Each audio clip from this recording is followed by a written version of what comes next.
So, Torres said, leaning against the door frame with that annoying smirk he'd perfected over 15 years of construction work. You gonna tell me what the deal is with the purple girl? Marcus didn't look up from the junction box he was rewiring, keeping his focus on the tangle of colored wires. She needed a place to stay. Uh-huh. Torres stepped closer, lowering his voice even though they were alone in the unfinished apartment unit. And she just happened to pick you. Out of what, 8 billion people on Earth? I saved her life. Apparently that means something in their culture. Torres stared at him for a long moment. Then he started laughing, the sound echoing off bare concrete walls. Wait. You're telling me you accidentally adopted an alien? Marcus finally looked up, wire strippers still in hand. I think it's more like she adopted me. And you're just okay with that? He thought about it. About coming home last night to find dinner already made. About the way Lorana had reorganized his tool bag so he could actually find things. About how she'd waited up when he worked late, curled up on his couch with a datapad, claiming she wasn't tired even though she'd been fighting sleep. About how his apartment, for the first time in 3 years, didn't feel like a tomb. Yeah, Marcus said finally. I think I am. You're insane. Torres shook his head, but he was grinning. Does she really follow you everywhere? She brought me lunch yesterday. In full Imperial combat armor. I saw. Dimitri almost fell off the scaffold. Half the crew thinks you're dating an alien princess or something. She's not a princess. She's a general's daughter. Marcus went back to his wiring. And we're not dating. She's a kid. A kid who lives in your apartment, cooks your meals, and according to Peterson, nearly broke his arm when he made a joke about you last week. Marcus winced. He'd heard about that. Lorana had been very apologetic afterward. She'd claimed she didn't know her own strength. The fracture had been minor. So how does this even work? Torres asked, genuine curiosity replacing the teasing tone. Like, her mom just let her move in with some random human. It's complicated. I got time. Marcus sighed, setting down his tools. You remember that fire in the Shilvati Market District 3 months back? The hovercart explosion? Yeah, it was all over the news. Someone died, right? Almost. Marcus's jaw tightened. There was a kid trapped under the wreckage. Purple skin, gold eyes, couldn't have been more than 13. Torres's eyes widened. Your girl. Not my girl. But yay, Lorana. And you just what, ran in and pulled her out? Something like that? Marcus. Torres's voice dropped, serious now. That whole district was an inferno. I saw the footage. Buildings were coming down. Marcus didn't respond, just stared at his bandaged hands. The burns had healed weeks ago, but he still kept them wrapped. Easier than answering questions. You could have died, Torres said quietly. Yeah, well, I didn't think about it. I just moved. And then what? The kid decided you were her new best friend. Despite himself, Marcus smiled. Not exactly. It started when I woke up in a Shilvati medical facility with the scariest woman I've ever met standing at the foot of my bed. The mom. General Zarville. 8 feet of solid muscle, covered in scars, wearing enough rank insignias to command a fleet. Marcus rubbed the back of his neck. She offered me anything I wanted as payment for saving her daughter. And you said? I said I just wanted to go home. Torres whistled. You turned down a reward from a Shilvati general. You really are insane. That's what I thought too. Right up until her daughter walked into the room and said she wanted me. She what? Marcus met his friend's eyes. Lorana told her mother she was claiming me as her reward. Some kind of tradition in their culture. If someone saves your life, you belong to them. That's not how it works. That's what I said. Didn't matter. She followed me home from the hospital. Walked right into my apartment. And she hasn't left since. And the general allowed this. The general threatened to kill me if I ever make her daughter cry. Torres stared at him for a solid 10 seconds. Then he started laughing again, harder this time. Oh man, you are in so deep. Tell me about it. So what? She just lives with you now. Sleeps on your couch, raids your fridge, the whole domestic situation. Pretty much. And you're okay with being adopted by an alien teenager. Marcus thought about that morning. About waking up to the smell of breakfast. Terrible breakfast because Lorana still couldn't figure out his ancient stove, but breakfast nonetheless. About her excited chatter about some human book she'd been reading. About the way she'd smiled when he'd grabbed his lunch bag, the one she'd packed, before heading to work. 3 months ago, I was coming home to an empty apartment, eating synthetic noodles alone, falling asleep to old war footage because the silence was worse than the memories. He looked at Torres. Now I come home and someone's there. Someone who's glad to see me. Someone who gives a damn if I eat or sleep or make it through the day. That's heavy, man. Yeah. Marcus picked up his wire strippers again. So yeah, I'm okay with it. So how did it actually go down? Torres asked, settling against the wall like he had all day. The rescue, I mean. Marcus was quiet for a moment, remembering. The market was burning. 3 months earlier. Marcus didn't think. Thinking would have stopped him. The overturned hovercat was already belching black smoke, its antigrave coils sparking like a dying star, spitting white-hot fragments across the pavement. And underneath it, half-crushed beneath twisted metal and shattered cargo, was a kid. A Shilvati kid, purple skin smudged with soot, golden eyes wide with terror, one small hand reaching toward him. Help! The word came out in accented English, choked and desperate. Marcus was already moving. He wasn't a soldier. Those days were behind him, buried under 3 years of therapy and a discharge he didn't like to talk about. Now he was just an electrician, fixing busted wiring in alien apartment blocks for 15 credits an hour. But his hands remembered what his brain tried to forget. Hold on, he shouted, dropping to his knees beside the wreckage. The metal was hot enough that he could feel it through his work gloves, the smell of melting rubber mixing with burning fuel. He got his fingers under the edge and pulled. The cat didn't budge. The girl couldn't have been more than 13 in human years, small even for her species. She was pinned from the waist down, her face twisted in pain. Purple blood seeped from a gash on her forehead, and her breathing came in short, panicked gasps. Around them, the Shilvati market district was chaos. People running, screaming, emergency sirens wailing in that too-high alien pitch that made his teeth ache. The smell of charred synthetic fabric and alien spices filled the air, acrid and overwhelming. The hovercat's engine made a sound like a dying animal. A high-pitched whine building towards something catastrophic. Marcus knew that sound. He'd heard it once before, in a city whose name he didn't say anymore. 5 seconds, maybe less, before the whole thing went up. Okay, kid, on 3, you're gonna push with your hands, and I'm gonna pull. Got it? She nodded, tears cutting tracks through the soot on her face, her lips moving in what might have been a prayer. 1, 2. He didn't wait for 3. He heaved with everything he had, legs screaming, back threatening to give out, the sharp edge of the cat cutting into his palms even through the gloves. The cat shifted half an inch.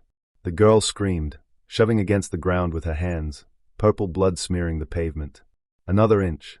The whine became a shriek. One more pull. His vision went white at the edges, every muscle in his body threatening to tear, but the girl slipped free, scrambling backward on her hands. That was when the fuel cell blew. The blast wasn't huge. Not enough to level buildings or vaporize concrete. But it picked Marcus up and threw him 6 feet like he weighed nothing. He hit the ground hard, the impact driving the air from his lungs, stars exploding across his vision. His ears rang so loud he couldn't hear anything else, couldn't hear the screaming or the sirens or the girl calling his name. When he could finally breathe again, sharp, agonizing gasps, he rolled onto his side, coughing, tasting copper, and saw her. The girl was free. On her feet. Staring at him with those enormous golden eyes, her mouth moving, saying something he couldn't hear. Then the world tilted sideways, and everything went dark. Damn, Torres breathed. And you woke up where? Shilvati Medical Facility. Burns on both hands, 3 cracked ribs, concussion bad enough that I was out for 14 hours. And the general was waiting for you. Marcus nodded, like something out of a nightmare. The steady beep of a medical monitor was the first thing Marcus heard. Then came the smell, antiseptic that was just slightly wrong. Alien chemicals trying to mimic human medicine and not quite getting there. It reminded him of lemons mixed with formaldehyde. His chest felt like someone had taken a bat to it. His hands were wrapped in burned gel that glowed faintly blue in the dim light. And standing at the foot of his bed was a Shilvati woman who looked like she could bench press a tank. She was tall, 8 feet, maybe more, with deep purple skin and the kind of shoulders that came from a lifetime of combat. Her armor was matte black, lined with silver rank insignias that Marcus didn't recognize but knew meant important. A scar ran from her temple to her jaw, pale against the darker skin, and her hair was pulled back in a severe military braid.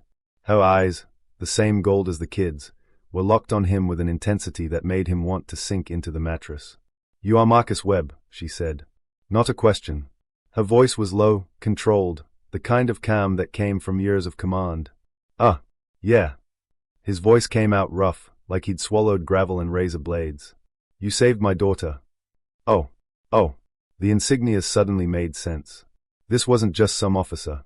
This was someone who ordered fleets around. "Is she alive?" "Minor injuries. Full recovery expected." The woman stepped closer, and Marcus tried not to shrink into the hospital bed.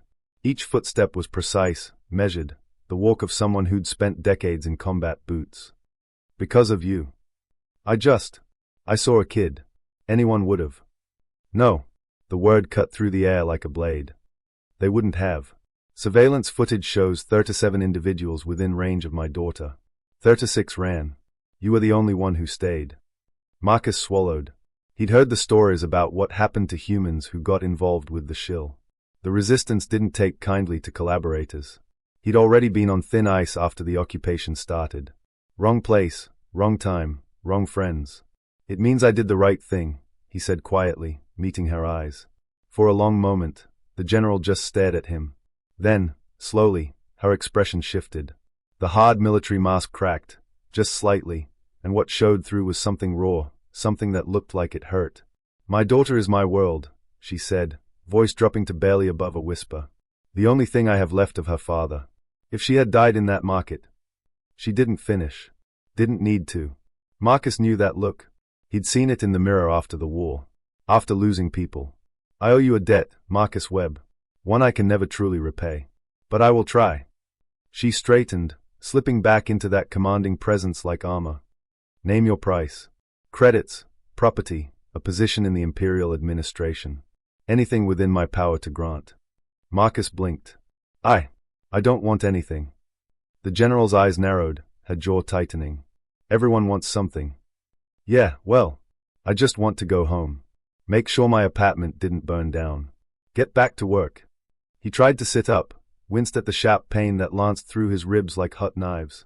"Seriously, I'm good. You have second-degree burns on both hands, 3 cracked ribs, and a concussion severe enough that you were unconscious for 14 hours. You're not going anywhere for at least 2 days. Then I'll rest for 2 days and go home."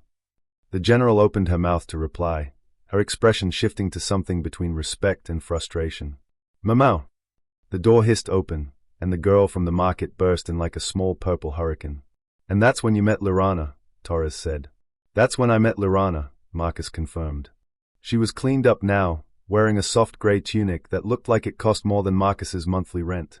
Her hair, dark as ink and shimmering faintly in the light, was pulled into an intricate braid, and her golden eyes were bright, sharp, taking in everything at once.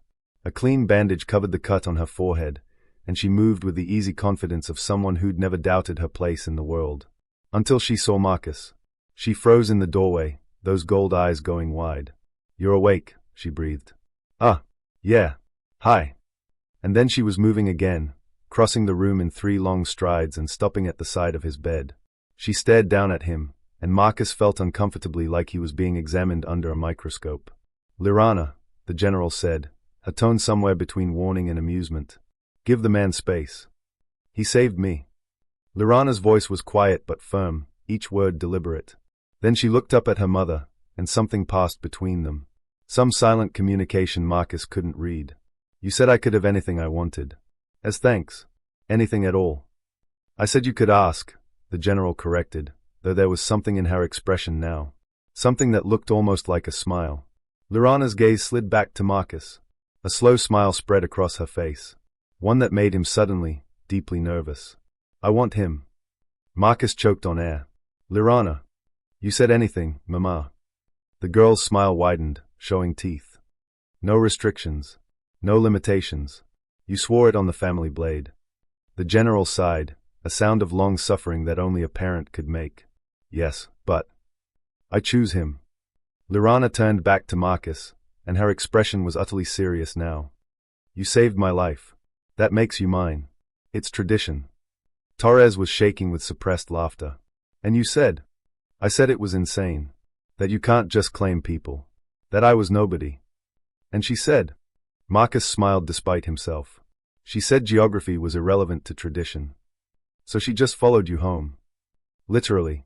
Out of the hospital, onto public transport, up 3 flights of stairs, right through my front door. And you let her? She's the daughter of a general who could have me disappeared with one order. What was I supposed to do? Slam the door in her face? Fair point. So then what? She just moved in. Marcus nodded. She insisted on taking the couch. Wouldn't hear otherwise. Said something about warriors not taking comforts from those they protect. She thought she was protecting you. Still does. You should have seen what happened when Dimitri made that crack about me being a collaborator last month. Torres winced. The arm thing. She was very gentle, all things considered. Just grabbed his wrist and bent it backward until he apologized. Didn't actually break anything. That's your definition of gentle. For someone who can crush steel with her bare hands. Yeah. They sat in companionable silence for a moment, the sounds of construction filtering in from other parts of the building. So what happened those first few days? Torres asked. When she first moved in. That must have been weird as hell. Weird doesn't even begin to cover it. This is insane, Marcus had said for the 4th time in as many minutes.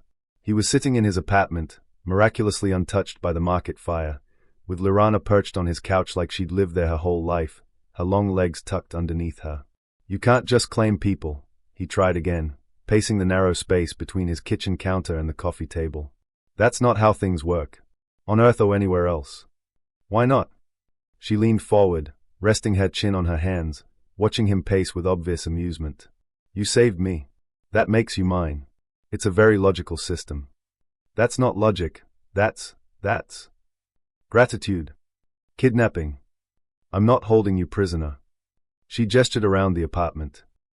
You're free to go wherever you want. I'm just coming with you. Marcus dragged a hand down his face. Look, I'm sure this is flattering. But I'm just a guy. I'm nobody. I live in a crappy apartment, I fix broken wiring for a living, and I eat synthetic noodles 4 times a week. I almost died yesterday. Her voice was quiet suddenly. Serious. The playfulness vanished like someone had flipped a switch. Marcus stopped pacing. I felt the heat, she continued, staring at her hands. Smelled the smoke. Felt the metal crushing down. I thought that was it. She looked up at him, and for the first time, he saw past the bravado. She was just a kid. A scared kid who'd been through something horrible.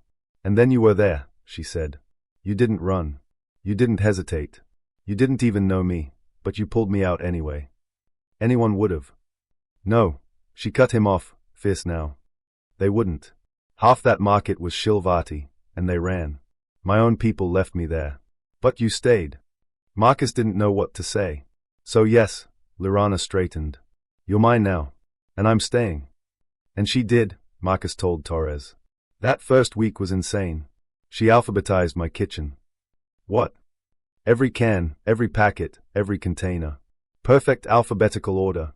Woke up one morning and my entire kitchen had been reorganized according to military efficiency standards. Torres burst out laughing. You're kidding. I wish. She also tried to cook. Set off the smoke alarm twice the first day. What was she making? I still don't know. Some kind of Shilvati breakfast dish. It looked like purple paste and smelled like burnt metal. Did you eat it? Marcus grimaced. I tried. Nearly threw up. She looked so disappointed that I forced down 3 bites and told her it was interesting. You liar. What was I supposed to say? The 8-foot alien warrior who can bend steel just made me breakfast. I'm not about to insult her cooking. Fair. So when did it stop being weird? Marcus thought about that. It didn't really stop being weird.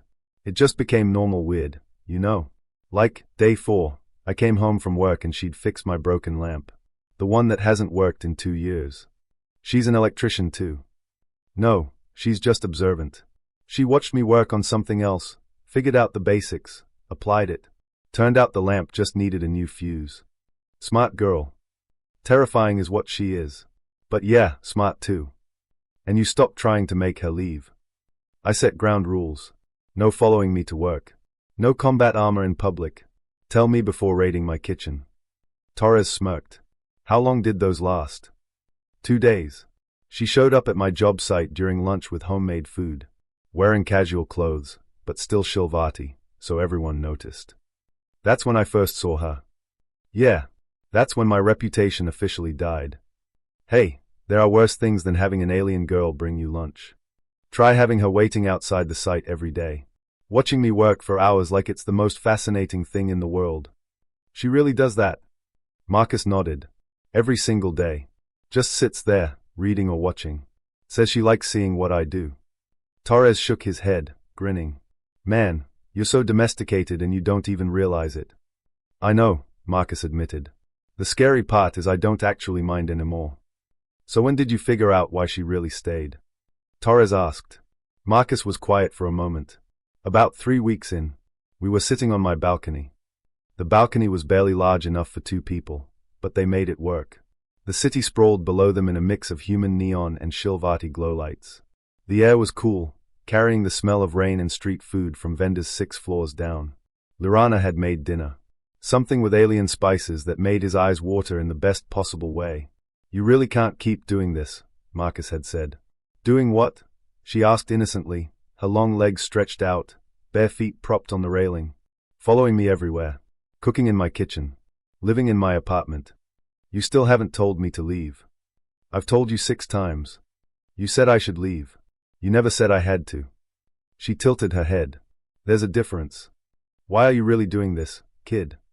For a moment, she didn't answer. Just stared out at the city. My father died when I was 8, she said finally, voice so quiet he almost didn't hear it. He was a soldier.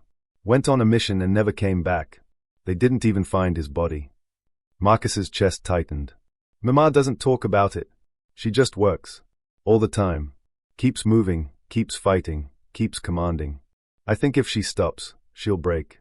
Lirana pulled her knees to her chest, suddenly looking very small despite her size. And I know she loves me. But I also know I remind her of him. Every time she looks at me, she sees what she lost. Kid. I'm not asking you to replace him, she said quickly. You didn't have to save me.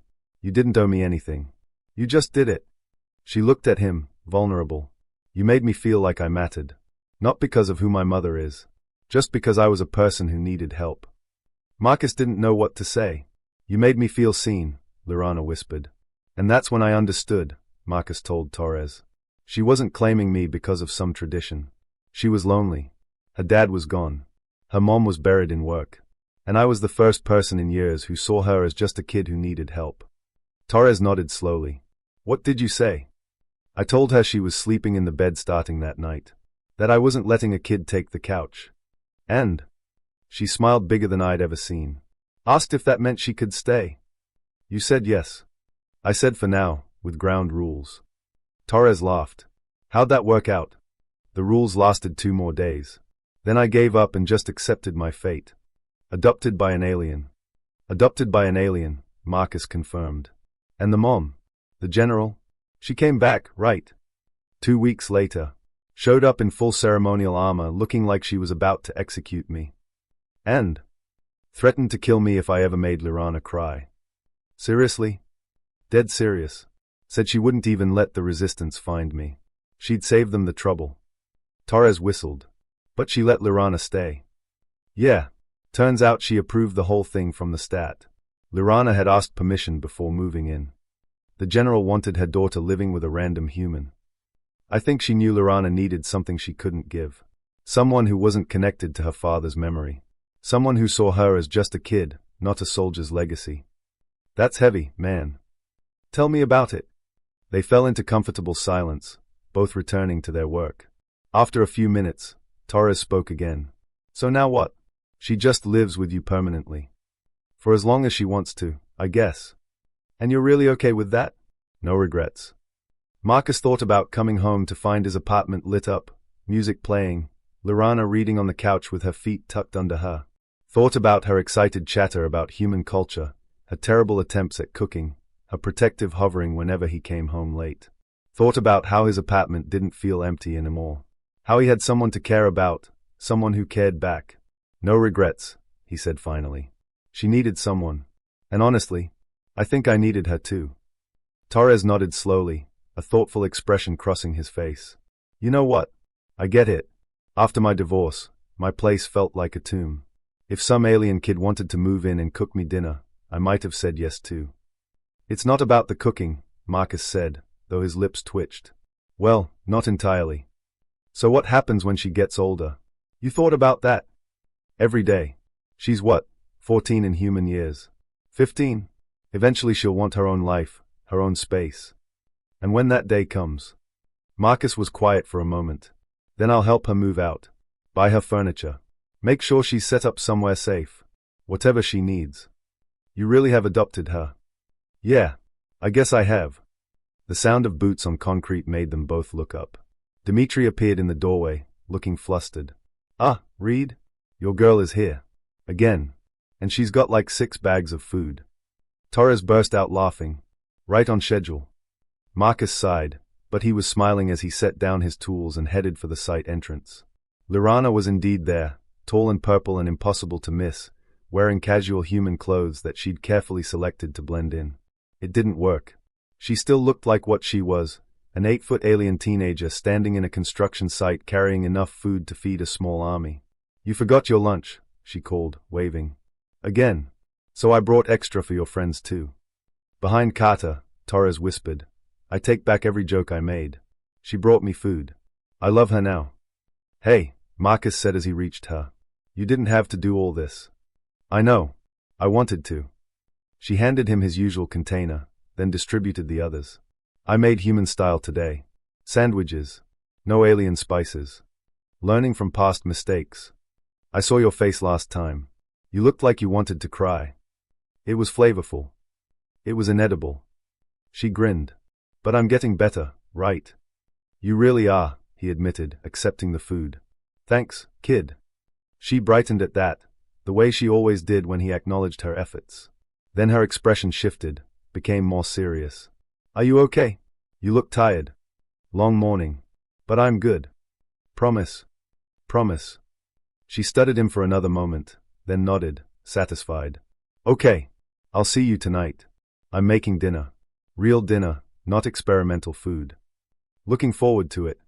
As she turned to leave, Torres called out, Thanks for the food, Lirana. She waved back, smiling, then disappeared around the corner. Man, Dimitri said, unwrapping his sandwich. She really does take care of you. Yeah, Marcus said softly, watching the spot where she'd vanished. She really does. Torres clapped him on the shoulder. You did good, Reed. Whatever else happens, you did good. That night, Carter came home to find his apartment filled with the smell of actually decent cooking. Lirana had finally mastered his ancient stove. She was on the couch, datapad in hand, reading what looked like human literature, her legs tucked underneath her in that way she always Saturday. You're home, she said, looking up with that bright smile. Dinner's almost ready. And I didn't set off the smoke alarm once. Progress, Marcus said, smiling back. Marcus dropped his bag by the door and headed for the kitchen, where Lirana was carefully plating what actually looked like edible human food. I followed the recipe exactly this time, she said, not looking up from her precise arrangement. No improvising. No making it better with Shilvati spices. I appreciate your restraint, Marcus said, washing his hands at the sink. Torres was nice today. He thanked me for the food. Yeah, well, free food wins people over pretty fast. She smiled at that, then turned serious. Dimitri still doesn't like me. Dimitri doesn't like anyone. Don't take it personally. He called you a collaborator again, when you weren't around. Marcus froze. Lirana. I didn't hurt him, she said quickly. I just looked at him. He stopped talking. That's probably for the best. They ate dinner at his small table, the one that barely fit 2 people. Lirana had gotten better at human portions, though she still made way too much food out of habit. This is actually really good, Marcus said, and meant it. Her whole face lit up. Really? You're not just being nice. Really? You've come a long way from purple paste. We don't talk about the purple paste incident. Oh, we're definitely talking about it. That's going in the Hall of Fame of kitchen disasters. She threw a napkin at him, laughing, and for a moment she looked exactly like what she was. Just a kid. Happy and carefree. After dinner, they fell into their usual routine. Lirana cleaned up while Marcus pretended to let her, though he always ended up helping. Then they migrated to the couch, Lirana with her datapad, Marcus with the news feed he never actually read. Marcus. Her voice was quiet. Yeah. Do you ever regret it? Pulling me out. He looked at her, this tall alien girl who'd barged into his life and refused to leave. Who alphabetized his kitchen and burned his breakfast and waited outside his job site just to make sure he ate lunch. Who made his apartment feel like a home again. Not even once, he said. Even though I forced myself into your life. Even though I'm here all the time. Even though people think you're crazy. Especially because of all that. She studied him with those sharp gold eyes. Why? Marcus thought about how to explain it. About the empty years after the war. The silent apartment. The synthetic noodles eaten alone. The nights when the quiet got so loud he couldn't sleep. 3 years ago, I stopped living, he said finally. I was just going through motions. Work, home, sleep, repeat. I didn't have anyone. Didn't want anyone. It was easier that way. And now? Now I have someone waiting when I get home. Someone who cares if I eat or sleep or make it through the day. Someone who gives a damn. He met her eyes. You didn't force your way into my life, kid. You gave me a reason to have one again. Lorana's eyes were suspiciously bright. You're not supposed to make me emotional. I'm supposed to be the warrior here. Warriors are allowed to have feelings. That's not what Mama says. Your Mama is wrong about that one thing. They sat in comfortable silence for a while. Outside, the city hummed with life. Inside, the apartment was warm and lived in and finally felt right. Marcus. Yeah. Thank you. For letting me stay. Thank you for staying. She smiled, then went back to her data pad. Marcus went back to not reading his news feed. This was it, he realized. This weird, unexpected, completely insane situation. An alien teenager living in his apartment. Cooking his meals. Reorganizing his life. And he wouldn't change a single thing. 3 months ago, he'd been alone. Now he had family. Not the one he'd expected. Not the one he'd planned for. But family nonetheless.